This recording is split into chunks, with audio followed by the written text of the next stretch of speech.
नमस्कार, cyclone update में आप सभी का स्वागत है। इस वीडियो में हम बात करेंगे बंगाल की खाड़ी में संभावित साइक्लोन को लेकर के और साथ ही जानेंगे इस सिस्टम का जो है वो ट्रैक क्या रहने वाला है। एक ट्रैक जो है वो तैयार किया है, उस पर भी जो है हम डिस्कस करेंगे। लेकिन अभी जो है वो इस सिस्टम से जो है वो अगर प्रभावित राज्य कौन कौन से हो सकते हैं, किन राज्यों में जो है वो विंड स्पीड कितना देखने को मिलेगा, इसके बारे में भी जो है हम डिस्कस करेंगे। और साथ ही जो है हम जानेंगे लो प्रेशर की कैटेगरी में ये कब रहेगा, कब डिप्रेशन बनेगा, कब साइक्लोन बनेगा।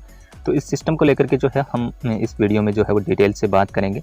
तो सबसे पहले जो है हम 24 अक्टूबर को जो है ये डीप डिप्रेशन की कैटेगरी के आसपास रहेगा और ये विंड स्पीड आप देख पा रहे हैं सिस्टम के आसपास जो है वो 60 से 70 किलोमीटर प्रति घंटे के हिसाब से जो है हवाएं चल रही है।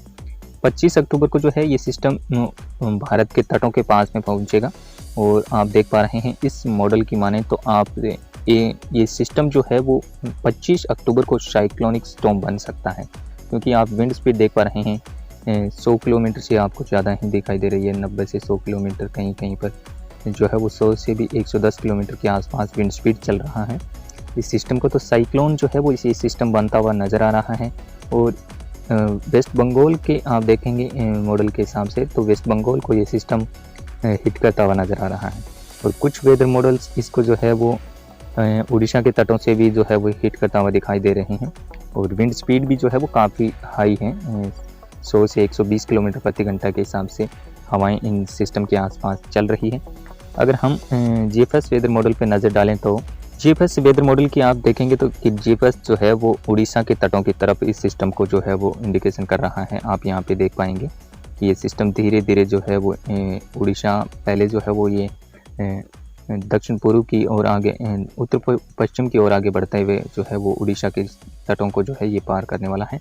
और इससे प्रभावित जो राज्य भी जो हैं आप देख पा रहे हैं कि दिल्ली तक जो है वो इसका इम्पैक्ट जो है वो आपको देखने को मिलेगा, यानी कि हरियाणा, उत्तर प्रदेश, बिहार, मध्य प्रदेश, छत्तीसगढ़, उड़ीसा, इन क्षेत्रों में जो है वो काफ़ी अच्छी बारिश की गतिविधियाँ और तेज़ हवाएं भी इन क्षेत्रों में देखने को मिलेगी। पूर्वी राजस्थान में भी जो है वो इस सिस्टम का इम्पैक्ट देखने को मिलेगा।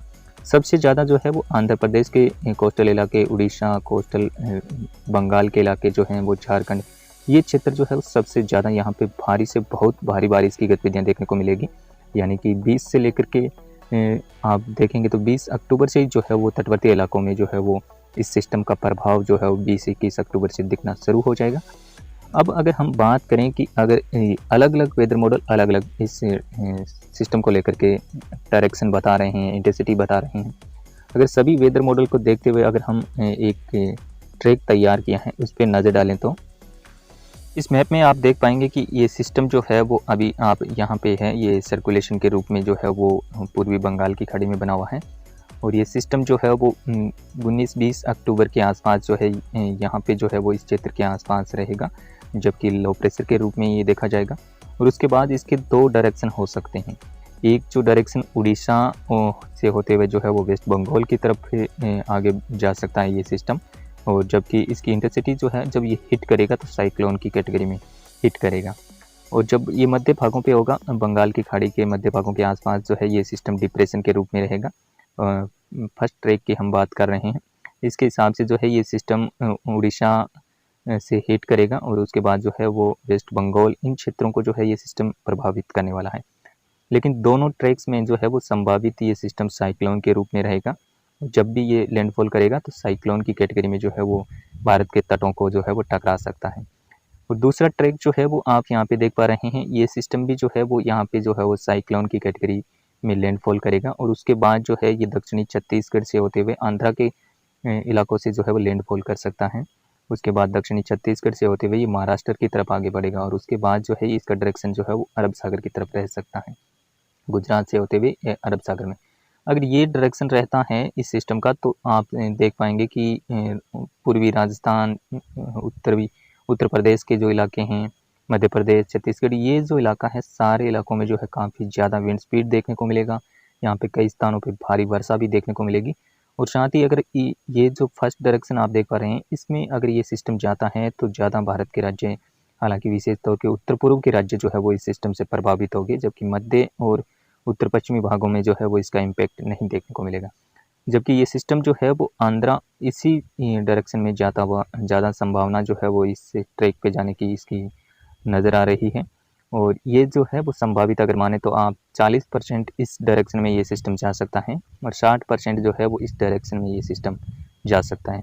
तो कुछ अभी जो है वो सिस्टम सर्कुलेशन के रूप में बना है। जैसे जैसे ये सिस्टम अपनी इंटेंसिटी गेन करेगा तो इसकी स्थितियाँ भी जो है वो धीरे धीरे क्लियर होती जाएगी, किन राज्यों पे जो है वो इसका क्या प्रभाव देखने को मिलेगा। तो ये स्थितियाँ जो है वो धीरे धीरे क्लियर हो रही हैं और इसका जो ट्रैक है वो भी क्लियर हो जाएगा। लेकिन अभी आप इस ट्रैक पे देख पाएंगे कि ये दो ट्रैक जो है वो इंडिकेट हो रहे हैं ज़्यादातर वेदर मॉडल में। सबसे ज़्यादा जो है वो इन्हीं वेदर मॉडल इन्हीं ट्रैक्स पे जो है वो ये सिस्टम जाने वाला है। तो इसके बारे में जो है हम आगे भी आपको अपडेट करेंगे कि ये सिस्टम जो है आखिरकार कहाँ पे लैंडफॉल करेगा और कितना इंटेंसिटी इसका जो है वो रह सकता है। आखिर अभी माने तो ये सिस्टम इन दो ट्रैक के हिसाब से चल सकता है और साइक्लोन की कैटेगरी तक रह सकता है ज़्यादा, यानी कि कुछ वेदर मॉडल इसको सुपर साइक्लोन दिखा रहे थे, लेकिन अब जो है ये साइक्लोन की कैटेगरी तक ही संभावित नज़र आ रहा है। तो आप लगातार जुड़े रहिए, हम जो है वो इस साइक्लोन पे जो है वो पैनी नज़र रखेंगे और आपको लगातार अपडेट करते रहेंगे। अगर वीडियो में दी गई जानकारी आपको अच्छी लगे तो चैनल को सब्सक्राइब करें, लाइक करें और ज़्यादा से ज़्यादा लोगों तक पहुँचाएँ। धन्यवाद, नमस्कार।